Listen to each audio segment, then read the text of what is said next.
Hi అండి. Welcome back to our channel KK arts and cooking. ఎలా ఉన్నారు? బాగున్నారా? అందరూ బాగుండాలని కోరుకుంటూ ఈరోజు మంచి స్నాక్ రెసిపీ అయితే చూయించబోతున్నానండి. ఆకు పకోడీ అంటాము, అలాగే రిబ్బన్ పకోడీ అంటాం గదా! చాలా ఈజీగా చేసేసుకోవచ్చు. పిల్లలైతే చాలా ఇష్టంగా తింటారు కదండీ! ఇవి టేస్ట్ కూడా అంతే బావుంటాయి. బయట నుండి కొని తెచ్చుకోకుండా ఇంట్లోనే ఈజీగా, హైజీనిక్‌గా చేసేసుకొని హెల్తీగా తినేయొచ్చండి. వీడియో స్కిప్ చేయకుండా చివరి వరకు చూసేయండి. లైక్ చేయండి, షేర్ చేయండి, కామెంట్ చేయండి. ముందుగా డీప్ ఫ్రైకి సరిపడా ఆయిల్‌ని అయితే స్టవ్ మీద పెట్టేసుకొని ఫ్లేమ్‌ని సిమ్‌లో ఉంచేసేయండి. ఈలోపు పిండైతే కలిపేసుకుందాము. దీనికోసం ఒక వెడల్పాటి బౌల్ తీసుకోండి. ఇందులో పిండిని జల్లించుకోవాలండి. దీనిలోకి పొడి బియ్యపు పిండిని ఒక కప్పు తీసుకుంటున్నాను. అలాగే అరకప్పు శనగపిండి తీసుకుంటున్నానండి. ఇప్పుడు ఈ పిండిని జల్లెడ పట్టేసుకోవాలి. కంపల్సరీగా మన పిండి వంటలు చేసుకునేటప్పుడు పిండినైతే జల్లెడ పట్టుకోవాలండి. ఎందుకంటే అందులో నలగకుండా ఉన్న గింజలు లాంటివి ఏమైనా ఉండుంటే అవి మనం ఆయిల్‌లో వేసినప్పుడు పేలుతాయన్నమాట. అందుకని ఖచ్చితంగా మనం జల్లెడ పట్టుకోవాలి. చూసారు కదా! ఎంత డస్ట్ అయితే వచ్చేసిందో. ఈ విధంగా జల్లెడ పట్టుకున్న తర్వాత దీనిలోకి వాము వేసుకోవాలండి. వాముని కొద్దిగా క్రష్ చేసి వేసుకోండి. లేదు అంటే మీరు మిక్సీ జార్‌లో వేసుకొని పౌడర్ లాగైనా చేసి వేసుకోవచ్చు. టేస్ట్‌కి సరిపడా ఉప్పు వేసుకోండి. అలాగే టేస్ట్‌కి సరిపడా కారం వేసుకోండి. మీ కారానికి తగ్గట్టు కొంచెం ఎక్కువ, తక్కువైనా వేసుకోవచ్చు. చూసారు కదా! నేను ఒక 2 టేబుల్ స్పూన్ల వరకు కారం వేసేసుకొని మొత్తం కలిపేసుకుంటున్నాను. మొత్తం ఒకసారి కలిపేసుకోవాలి పిండిలో కలిసేటట్టు. వాటర్ వేస్తే కలవదండి. పొడి పిండిలోనే కలిపేసుకోవాలనమాట. ఇప్పుడు మనం ముందుగా డీప్ ఫ్రైకి పెట్టుకున్నాం కదండీ ఆయిల్. అందులో నుంచి ఒక గరిటెన్నర ఆయిల్ అయితే వేసుకుంటున్నాను. కొద్దిగా పిండిని ఇలా స్ప్రెడ్ చేసేసి తర్వాత చేత్తో అయితే కలిపేసుకోవాలి. ఈ ఆయిల్‌ని మన పిండికి మొత్తం బాగా పట్టేలాగా రబ్ చేసుకుంటూ కలిపేసుకోవాలి. చేత్తో కలుపుకున్నామంటే పిండి అనేది మనకి ఈజీగా మిక్స్ అవుతుందండి. ఆయిల్ అనేది చక్కగా పిండికి బాగా పడుతుందనమాట. ఇలా వేడి నూనె వేసి కలుపుకోవడం వల్ల మనకి చాలా క్రిస్పీగా, గుల్లగా వస్తాయన్నమాట. చాలా క్రంచీగా ఉంటాయి. మీరు వేడి నూనెకి బదులు నెయ్యినైనా వేడి చేసి వేసుకోవచ్చు. లేదంటే బటర్ ఉన్నా వేసుకోవచ్చు. చూసారు కదా! ఇలా పిండికంతటికి పట్టించిన తర్వాత నీళ్లు కొద్ది కొద్దిగా పోసుకుంటూ మనకి పిండిని ముద్దనైతే రెడీ చేసుకోవాలి. పిండి ముద్ద ఎట్టి పరిస్థితుల్లో కూడా లూజ్‌గా అవ్వనీయకుండా చూసుకోండి. గట్టిగా ఉంటేనే మనకి తొందరగా కాలుతాయి. ఆయిల్ పీల్చకుండా చాలా చక్కగా వస్తాయన్నమాట. చూడండి ఈ కన్సిస్టెన్సీలో ఉండేటట్టు మనం పిండినైతే కలుపుకోవాలి. పిండిని కలుపుకోవటం చాలా ఇంపార్టెంట్ ప్రాసెస్ అండి. మనం ఈ స్నాక్స్ చేసుకునేటప్పుడు పిండి కలపటంలోనే మనకి మన రెసిపీ అనేది ఎలా వచ్చిద్ది అనేది ఆధారపడి ఉంటదనమాట. చూసారు కదా! ఈ విధంగా నేను రిబ్బన్ పకోడీ ప్లేట్ అయితే తీసుకొని పెట్టేసుకుంటున్నాను. దీనిలో ఆయిల్ గ్రీస్ చేసేసుకోవాలి.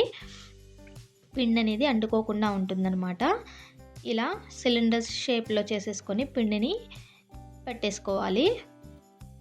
చూసారు కదా! ఈ విధంగా పైన కొద్దిగా గ్యాప్ ఉండేటట్టు చూసుకోండి. ఎందుకంటే మనం మూత బిగించుకుంటాం కాబట్టి. ఈ డ్రై అనేది చాలా గట్టిగా పెట్టుకోవాలండి. కరెక్ట్‌గా సెట్ అయిందా లేదా అనేది చూసుకోండి. అప్పుడే మనకి ఆయిల్‌లో ఒత్తేటప్పుడు ఊడిపోకుండా ఉంటుందన్నమాట. ఇప్పుడు మనకి ఆయిల్ హీట్ అయింది కదండీ! ఇప్పుడు మనం పెట్టుకున్న పిండితో మనం రిబ్బన్ పకోడీ అయితే ఒత్తేసుకుందాం. చూడండి ఈ విధంగా ఒత్తేసుకోండి. మనం పల్చగా ఒత్తేసుకున్నాము అనుకుంటే టర్న్ చేయాల్సిన అవసరం లేదండి. లేదంటే మనం కొద్దిగా మందంగా ఒత్తుకున్నాము, ఒకదాని మీద ఒకటి పడ్డాయి అనుకుంటే ఖచ్చితంగా టర్న్ చేసుకొని కాల్చుకోవాలి. మధ్య మధ్యలో అటు ఇటు కదిలిస్తూ మనం క్రిస్పీగా వచ్చేంత వరకు కాల్చుకోవాలన్నమాట. చూడండి ఈ విధంగా కలర్ చేంజ్ అవుతూ ఉంటాయన్నమాట. ఒక సైడ్ కలర్ చేంజ్ అయిన తర్వాత రెండో సైడు తిప్పి కాల్చుకున్నామంటే మనకి చక్కగా 2 సైడ్స్ కూడా ఈవెన్‌గా కలర్ వచ్చేస్తాయి. చూడండి ఈ మాత్రం కలర్ వస్తే సరిపోతాయన్నమాట. తీసి వేరొక ప్లేట్‌లోకి పక్కన పెట్టేసుకోవాలి. ఆయిల్‌లో ఇలా అక్కడొక ముక్క ఉందంటే వాటిని సెపరేట్ చేసేసుకోవాలి. చూడండి మళ్ళీ అదే విధంగా పెట్టేసుకోవాలి.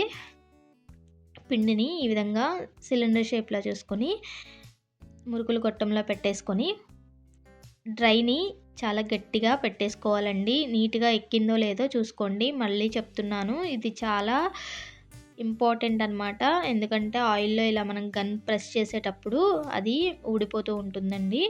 అందుకని చాలా జాగ్రత్తగా చెక్ చేసేసుకోండి.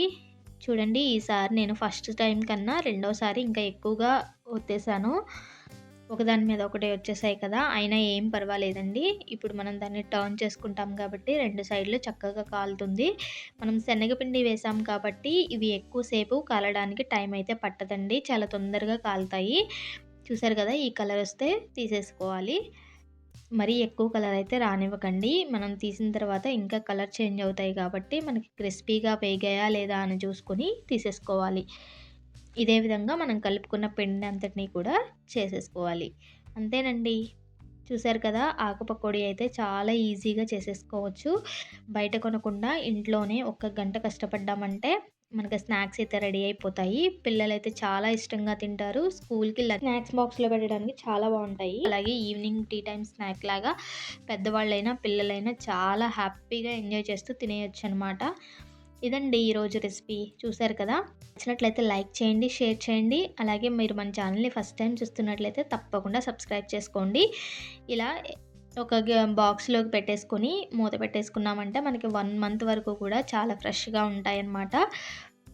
ఎప్పుడు కావాలంటే అప్పుడు స్నాక్స్ రెడీగా ఉంటాయండి. చూసారు కదా! మీరు కూడా ఈ విధంగా తప్పకుండా ట్రై చేసి ఎలా వచ్చాయో కామెంట్ చేయండి. ఇదండి ఈరోజు వీడియో. ఈసారి సంక్రాంతికి తప్పకుండా ట్రై చేయండి. మరో మంచి వీడియోతో మళ్ళీ కలుద్దాం. అంతవరకు సైనింగ్ ఆఫ్. Stay tune.